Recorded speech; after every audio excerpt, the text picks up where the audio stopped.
The last council meeting, I had concerns regarding how we are remediating property in the downtown park. Went to Park and Rec today, continue to see beautiful designs for our $40 million park, but I went ahead and sent 34. Well, we'll see. And so my concerns, I went ahead and, as the rest of council knows, because the mayor forwarded my email, I contacted CEC to get clarification on their agreement with remediation, because they are going to a commercial standard and not residential. Through his response email, he acknowledges that if we are going to have high traffic, high child use, and we're going to have residential, that area should be taken to a residential level, which brings me to the question. Our law director said that we didn't need a third party. So if we don't need a third party and we want to piggyback the county's contract for $95,000 at the current commercial level remediation, we're not meeting the standards that the city council had said they wanted. We've said from the beginning, we've used the words residential, standard, and I asked CEC what it would cost to increase that contract, and I think it was $50,000 to $75,000, and probably doubling the remediation cost. And I guess my question would be, is if we want to ensure the safety of our citizens way into the future when we're developing this park potentially, would it be wise that we have a communication with the commissioner's office to see how we can work together to change that, since there's not a contract signed? I think the commissioners are meeting tomorrow.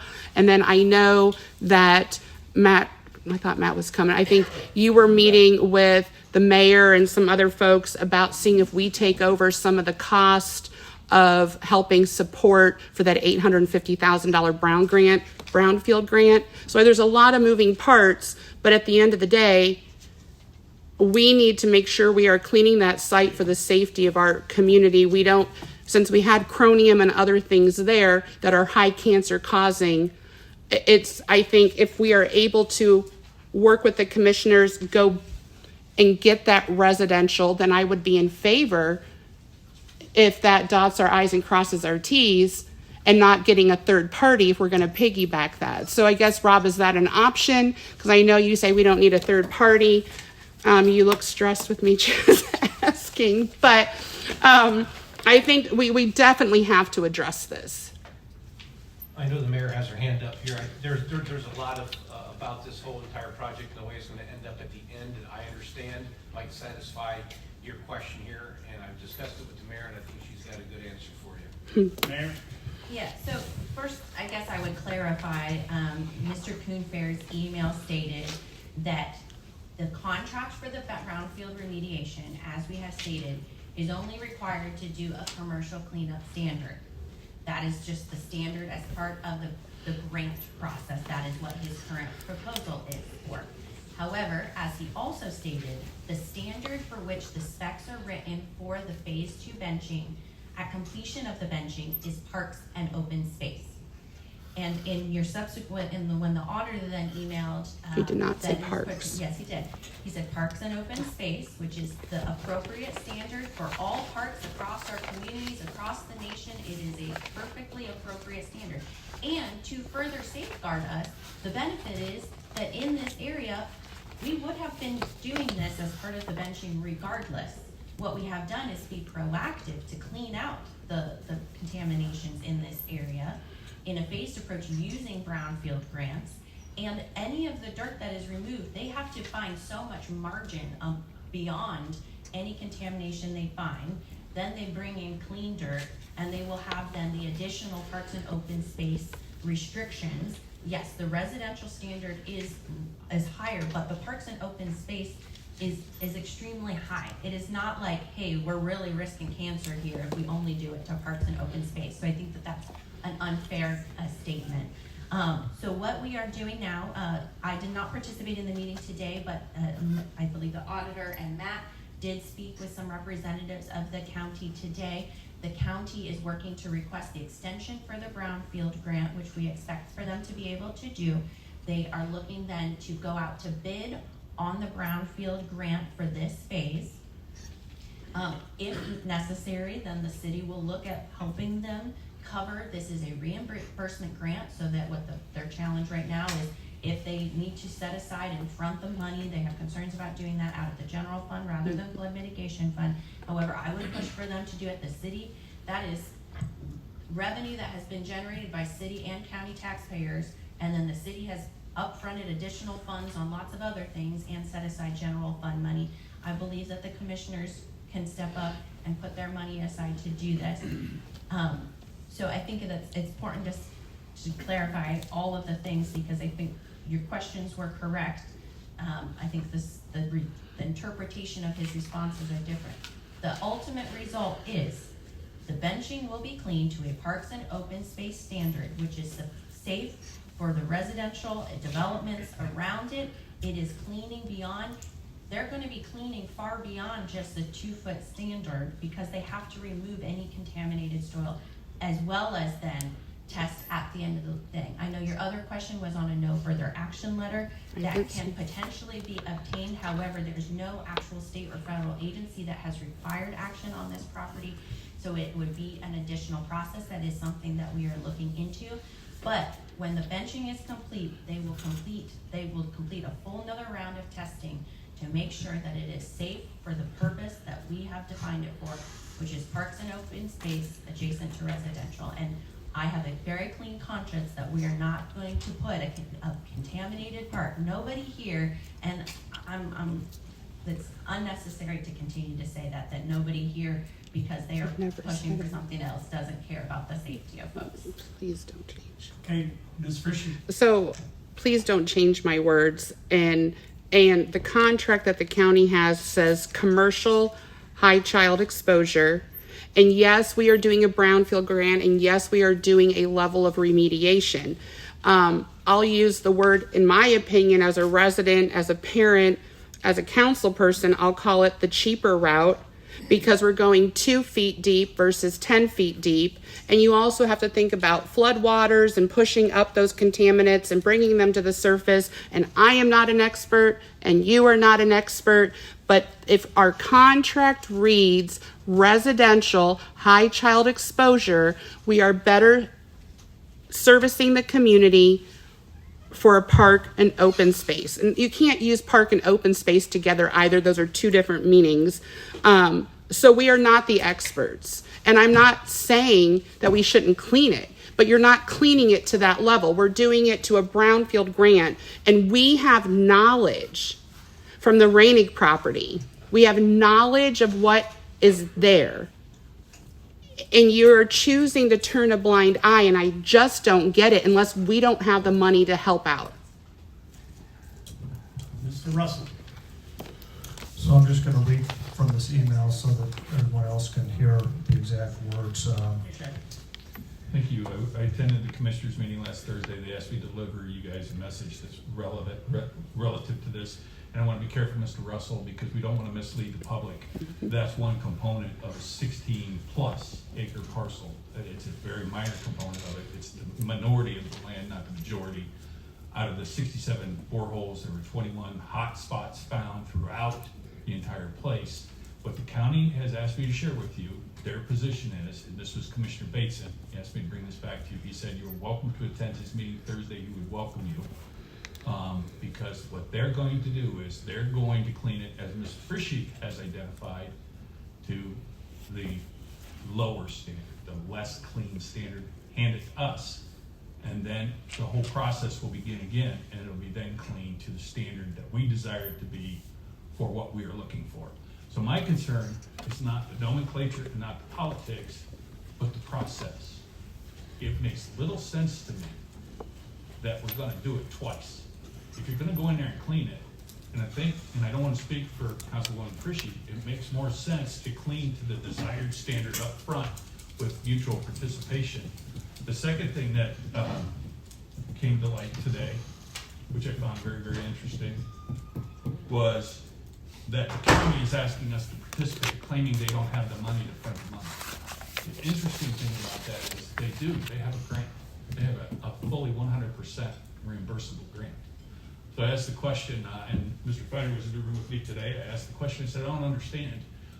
Can you help me understand when we obtain a grant to do a project, we fund the project or we put it in a fund and we move forward and spend money. I appropriate, I declare it as revenue, and I appropriate and we move forward. And they said, well, they're able to do that, but I think, and I don't want to put complete words in, it wasn't Auditor Rushberg, she was not there, but one of her staff. If I heard the words correctly, and Mr. Finer, please correct me if I'm misinterpreting what I heard, they said, well, that's more difficult paperwork-wise for us. We'd rather the city participate. That was basically what I heard. So I don't even think there's the need at this point if we're not going to get it to the standard that ultimately we want. Now, I don't speak for you, and I told them that. I was very clear I wouldn't speak for you. But it makes little sense to me. It makes a lot of sense if they're asking for participation up front, that there's agreement to what the end product is, and that's process, and not to get, again, obfuscated in the politics or the words or the nomenclature or the heat of the moment of the desire or lack of desire for the park. If we're going to clean it, we should clean it once, we should clean it right so that what we end up with is proper, and that even goes to those properties down on the end of Front Street that you got legislation for now. I hope we got a phase 2 on those, because if we don't, we need to do one. So what are you guys saying? So I'm confused by what you're saying. You're saying what Mike is saying, who is the professional engineer on this, who is stating that through the Ohio Voluntary Action Program, OAC 3745300001, the rule for what his professional opinion, what that land usage should be, is what the commercial high-frequency child exposure is to that. So he's saying, as the professional for his whole profession, is he's saying that is what that should be. His title, his company, everyone rides on that. So if you guys came to me and said, hey, I'm putting in a sanitary line, I think it should be a 30-inch line, I'm going to say no, it needs to be 8-inch because I'm the professional on that. Mike is the professional on this. So I guess I'm confused. Can you give me a straight answer? Are you guys wanting this to be residential, or are you saying what Mike is saying with commercial high-frequency child exposure is wrong? Ms. Frische? So, Jeremy, I feel like you're frustrated for one, and I'm not doubting. He is cleaning to a standard of the VAP. That he's not doing his job. He even recognizes in the email with the Rainick property that he cleaned to the level that it was approved by the EPA. He was very careful to say, because that covers his liability. I'm not saying he's doing something wrong. He does acknowledge in that email that when you're looking at child exposure, commercial to residential, it's how long somebody's on a property. So am I willing to say if your child or your family hangs out on the property for 30 minutes twice a day, you guys are clear of cancer? No, I'm not willing to say that. And we have the catalytic plan that shows, and Auditor Stasiak sent a response to him because he did not have knowledge that those areas are looking to have apartments on them. He sends the catalytic plan and said he didn't have knowledge. And it would be more stringent to be residential. Why would we not want to do that, Jeremy? I can understand if we weren't going to have high levels of children and families in that area. It's not about just eating dirt. It's your exposure. Rainick property used to have a fence around it because it was so toxic. I'm not an expert. You're not an expert in that either, but you are an expert in a water line that's not even close to the same thing. Not even close. The people's safety of Findlay, Ohio and Hancock County now and into the future. Mr. Cap? So I'm going to ask my question. You said you are not the professional, the mayor's not the professional, I'm not the professional at that. Mike is the professional on that. What he is saying, are you saying you do not believe is correct? I believe I agree with him that he acknowledges that residential would be more stringent. He gave a price on it and said if it's going to have residential housing on it, that would be more stringent. To me, that sounds like we're on the same page. We're not building residential, we're not putting residential buildings inside the park, I'm done. right? I mean, did that change? Where there are Don't- nobody is living inside the park. You're And so- wordsmithing.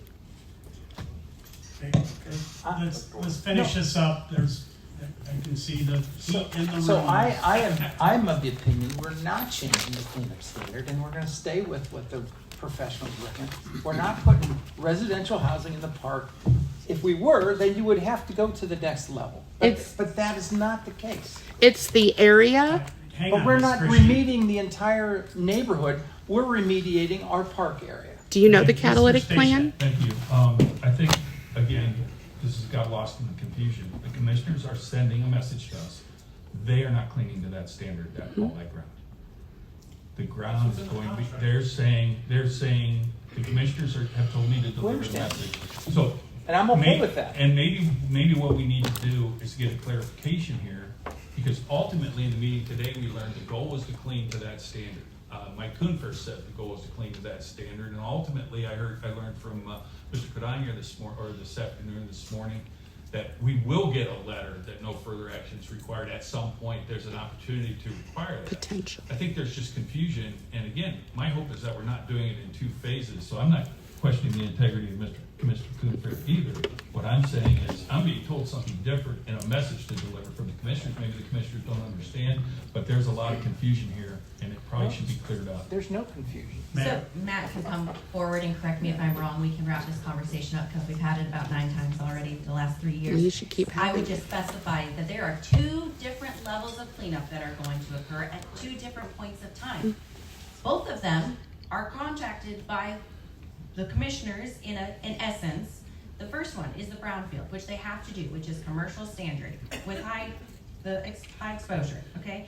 And I would point out that when he was asked, hey, by the way, there's residential around this and the catalytic plan, which is really just an idea, not an actual plan, even if they do that, I wouldn't change my recommendation. So I would just note that that's what he said. Second, the phase 2 benching that we have a FEMA grant to complete, that is the ultimate end position of this property, will meet parks and open space standards. That is what it is required to meet based off of the FEMA grant, based off of the conversations with the commissioners. So there evidently is confusion with the commissioners. I will go to make sure that they understand there are 2 levels of Brownfield, and in my opinion, yes, it would be great if we could do it all at once and mobilize. However, this is saving us taxpayer dollars. It was a grant through the state that we were able to utilize because we knew this was coming. We've been able to clean things out with rain. Otherwise, this is just local money that we would have been putting towards this project when the benching was completed regardless. And again, even in that, without the Brownfield grants, we still would have had to clean it to the Parks and Open Space standard because that is the end use as defined in the documents. Do you want Mr. Cordonier to speak? No, just real quick, Jim, in terms of, I believe the commissioners were misunderstanding. What's in the contract is commercial high-frequency child exposure, which is to the level which is acceptable for a school or a daycare. So that's, and then one part of the conversation that I just wanted to add, it has always been the intent to get a letter of no further action. That was stated to FEMA, or to Ohio Department of Development in the grant agreement. And also, it's also been, once it's cleaned up, there'll be a final round of testing. Once the benching is done, there'll be a final round of confirmation testing and a no further action letter sought as part of the grant. Make it brief. Wouldn't it be nice if you had a fiduciary who represented your interest, was an expert in the field, and said to you, this is so clean and clear, this is how it works.